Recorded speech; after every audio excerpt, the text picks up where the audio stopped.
richest Americans of all time all started out as small business owners. They went from SMB to industry tycoon, and this video is about how you can apply their principles to grow your business. Jeff Bezos entered the world the son of two teenagers, his mother 16 and his father 18. His dad was never a meaningful part of his life, and his mom married Mike Bezos when he was a kid. Now, Mike Bezos immigrated to the United States from Cuba in order to escape communism at the age of 16 with no money and unable to speak English. He was able to support his new wife and stepson, Jeff, and Jeff was able to attend Princeton University. He worked at a very prestigious hedge fund, D.E. Shaw, that was primarily quantitatively focused. So after Jeff had learned how fast the internet was growing and how big it was going to be, he decided to seek out what he thought was the ideal business model to capitalize on that growth. He settled on books because of the large number of available titles and knowing that no physical location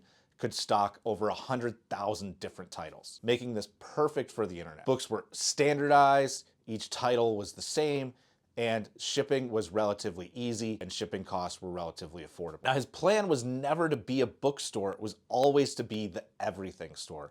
Books were just a method of testing his concept. He prioritized a customer obsession, logistics, and fast data feedback loop, all while focusing on the customer and growth over short-term profits. Now, within 3 years of starting, Amazon added music, movies, and electronics to their website. The operational foundation of cataloging, customer obsession, and data feedback remained. He reinvested relentlessly, being famous for running an unprofitable company. And the key to his success was that he maximized his learnings per dollar. Business or in life, when you lose money on a new idea or trying a new concept, you're paying tuition. And Jeff knew that. He always knew that you needed to test new ideas and try new things out.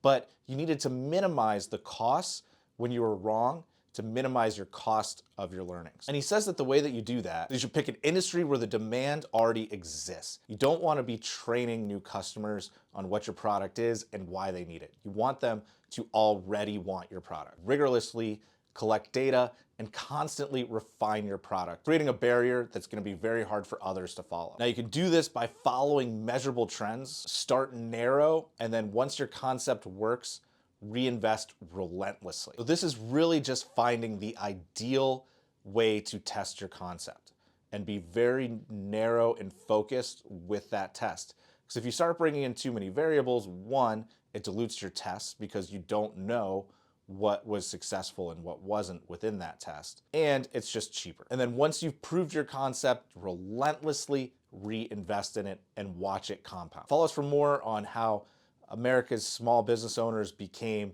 industry tycoons and how you can apply those principles to your business.